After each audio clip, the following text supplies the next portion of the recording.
Aujourd'hui, je te dis pourquoi les high reps sont vraiment finis. La dernière fois, j'ai fait une vidéo là-dessus pour dire que les 12 reps et plus, c'était fini. Mais la seule affaire, c'est que je me suis trompé dans la raison pourquoi c'était fini. J'avais raison du côté que c'était peut-être pas optimal d'aller plus en high rep.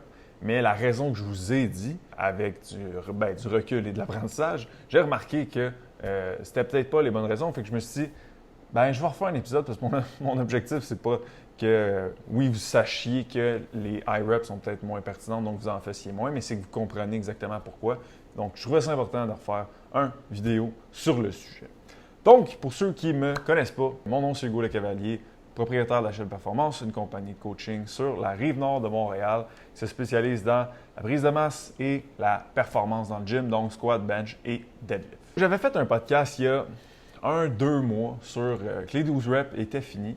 Puis il y avait un des coachs qui m'avait écrit, qui m'avait dit « Hey, c'est comme, bon vidéo, oui, c'est vrai que c'est peut-être pas optimal, mais ouais, juste par rapport à la raison que tu as donnée, c'est peut-être pas vraiment ça. » Puis là, j'étais comme « Alright, comme je vais regarder ça. » Là, il m'avait un peu expliqué, j'ai fait mes recherches de mon bord, puis c'était vrai, 100% que c'était pas la bonne raison que j'ai donnée. Donc aujourd'hui, je vais vraiment vous donner les 3 raisons pourquoi faire du high rep, c'est pas optimal quand tu veux prendre la masse musculaire, puis tu es beaucoup mieux de tenir entre 5 à 10 répétitions. First, on va comme retourner dans le concept de si tu vas à l'échec musculaire complet à 15 répétitions, puis tu vas à l'échec musculaire complet à 5 répétitions, une série pour une série, ça apporte les mêmes résultats.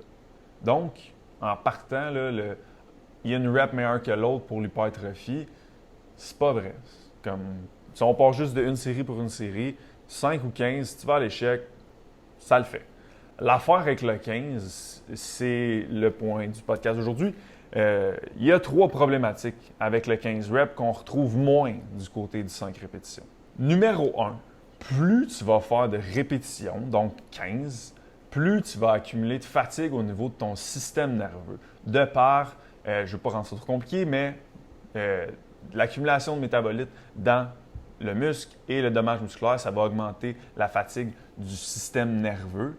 Ça, l'impact que ça a, c'est que ça va moins activer de fibres musculaires dans les sets qui vont suivre et les exercices qui vont suivre. Si tu as moins de fibres musculaires d'activer, tu as moins de potentiel de prendre la masse musculaire.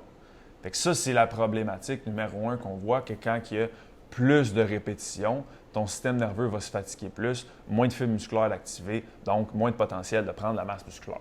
Numéro 2, plus tu vas faire de reps, plus il va y avoir une augmentation de métabolites dans le muscle, ce qu'on appelle les ions de calcium. Donc, il y a, voyez-les là, on va rendre ça très simple, là, il y a un calcium qui rentre dans le muscle à chaque fois qu'il y a une contraction musculaire, mais l'accumulation de ce calcium-là crée beaucoup de fatigue au niveau du système nerveux, comme j'ai dit, mais ça va aussi réduire la tension mécanique que chaque fibre musculaire peut produire. Puis on le sait, la tension mécanique, c'est le facteur numéro 1 et le seul et unique pour prendre la masse musculaire. Donc, si tu produis moins de tension mécanique sur tes fibres musculaires, bien, tu vas prendre moins de masse musculaire. Fait que ça, c'est le problème numéro 2. Plus tu fais de reps, plus il y a d'ions de calcium qui rentrent. Et ça va faire que tu vas moins produire de tension mécanique, donc tu vas prendre moins de masse musculaire. Ce qui crée aussi une accumulation d'ions de calcium, c'est les plus de reps que tu fais, plus ça va en accumuler. 2, les positions étirées, donc quand ton muscle est étiré, si tu prends une pause de, 5 secondes en bas sur ton chest, quand tu fais du Romanian deadlift, tes ischios sont plus, fessiers sont plus étirés, tu fais du stick left deadlift, ischios sont plus étirés. Ça, ça va faire que ça va rentrer plus dans le muscle des ions de calcium. Donc, ça peut accumuler de la fatigue aussi. Et quand tu vas à l'échec musculaire, il y a aussi une accumulation qui se produit un peu plus élevée. Donc, sachant ça, le pire programme à avoir, point de vue fatigue, ça serait, je fais du 15 reps, puis je fais du stiff leg deadlift avec 2 secondes de pause en bas, puis je vais à l'échec. Ça, comme la fatigue va être énorme, puis tu vas, tu sais, il faut que vous voyez ça, là, la fatigue, là. Plus tu as de fatigue, plus il faut que tu récupères de ça. Mais l'affaire, c'est qu'à un moment donné, tu atteins un certain point de non-retour où ce que là, c'est plus comme j'accumule de la fatigue, je suis capable de récupérer de. Mais là, à un moment donné, c'est que je suis plus capable de récupérer de cette fatigue-là. Donc, je fais un peu ça pour rien. Donc, c'est vraiment important de comprendre. Tu veux le minimum de fatigue pour le maximum de résultats.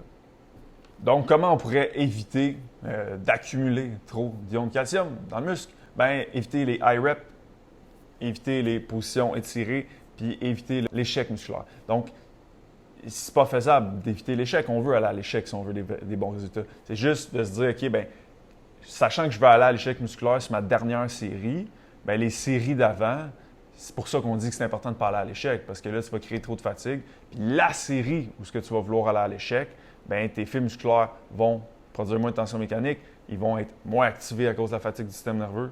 Donc, c'est vraiment pas optimal. Donc, c'est pour ça que pour ceux qui font nos plans, vous allez sûrement voir que la série avant d'aller à l'échec, on va vous mettre moins de reps. Fait que mettons que tu veux aller à l'échec à 8, on va te mettre 6 reps parce qu'on ne veut pas accumuler trop d'ions. 2, on ne veut pas que tu aies à l'échec pour que tu sois 100% fresh pour ta dernière série à l'échec musculaire. Et le troisième problème qu'on voit avec la rep, c'est que plus tu fais de reps, plus tu vas accumuler de dommages musculaires. Les ions de calcium sont liés à créer ce dommage musculaire-là. C'est ultra compliqué, scientifique, puis je pense pas que c'est des coachs qui m'écoutent. Je pense pas que c'est monsieur, madame, tout le monde qui veulent juste avoir des résultats, fait que je ne rentrerai pas dans les détails de tout ça. Mais bref, l'ion de calcium va contribuer à augmenter ton dommage musculaire. Dommage musculaire étant ta fibre à se déchirer. L'affaire avec ça, c'est que mettons quand tu t'entraînes, ta synthèse de protéines augmente pendant 24 heures après. Parce que tu veux bâtir de la nouvelle masse musculaire ou réparer la masse musculaire qui a été endommagée. L'affaire, c'est que plus tu as de dommages, plus de cette synthèse de protéines-là va être utilisée pour réparer ton dommage et moins pour bâtir la nouvelle masse musculaire. Donc, si on prend un chiffron, tu as 100 unités de synthèse de protéines. Si tu as vraiment trop de dommages parce que tu fais beaucoup trop de reps, ben, il y a peut-être 80% de ces 100-là qui vont être utilisés à juste réparer le muscle, puis 20% à bâtir du nouveau muscle. Versus, si tu minimises ton dommage musculaire parce que c'est impossible que tu n'en aies pas, c'est pas la peste, c'est correct qu'il y en ait, mais c'est juste, on garde ça en tête que plus tu fais de reps, plus tu en accumules, ben il y a peut-être 70% qui vont être utilisés pour bâtir du nouveau muscle versus 30% pour réparer le muscle qui a été endommagé. Donc là, on est beaucoup plus en mode prise de masse. Fait que quand tu regardes ça, 15 reps, dans le fond, plus tu fais de reps, plus ces trois composantes-là, ça s'ajoute. Puis comme j'ai dit au début, si 15 reps ou 5 reps, à l'échec, c'est la même affaire, pourquoi tu ferais du 15, sachant qu'il y a tout ce concept de fatigue-là qui s'accumule, quand tu pourrais aller vers du 5, puis ce concept-là n'est pas là. Mais vous avez les mêmes résultats des deux bords, pour une série et une série. C'est juste qu'ici, tu vas en avoir moins si on prend en considération un workout entier, des semaines entières, à cause de tout ce que je viens de parler auparavant, point de vue fatigue. Donc, j'espère que c'est plus clair. J'espère que c'est clair parce que c'est quand même un peu plus complexe que d'habitude que je vais faire les podcasts. Mais pour vrai, je me devais de vous dire les vraies choses quand même. Pourquoi je fais le podcast? Parce que, un, oui, je veux que vous ayez les résultats, mais deux, je veux vous éduquer à travers ça aussi. Donc, j'espère que ça puisse faire du sens pour vous. Juste faire un recap des 3 points. Pourquoi les high reps seraient peut-être moins optimales. Numéro 1, plus de fatigue au niveau du système nerveux. Plus tu fais de reps, plus ton système nerveux va être fatigué. 2, plus tu fais de reps, plus tu vas accumuler des ions de calcium dans ton muscle. Ça va réduire la tension mécanique que chaque fibre musculaire peut produire. Et numéro 3, plus tu fais de reps, plus tu vas accumuler de dommages musculaires. Et donc, tu vas avoir plus de synthèse de protéines qui vont être utilisées pour réparer du muscle versus bâtir du nouveau muscle. Donc, si on prend ça, après ça, ça se peut que tu te demandes, je comprends mon chum, mais qu'est-ce que je fais dans le gym? Je fais juste du 5 reps? Non. Tu peux faire, tu sais, règle générale, là, comment qu'on va le programmer, entre 5 à 8 répétitions pour vos séries à l'échec musculaire.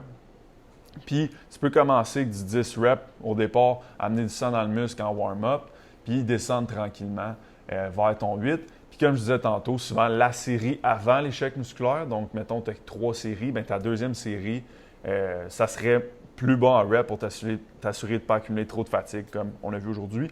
Donc, mettons, un 3 séries, ça pourrait ressembler à 10, 6, 8. Ou 8, 3, 5.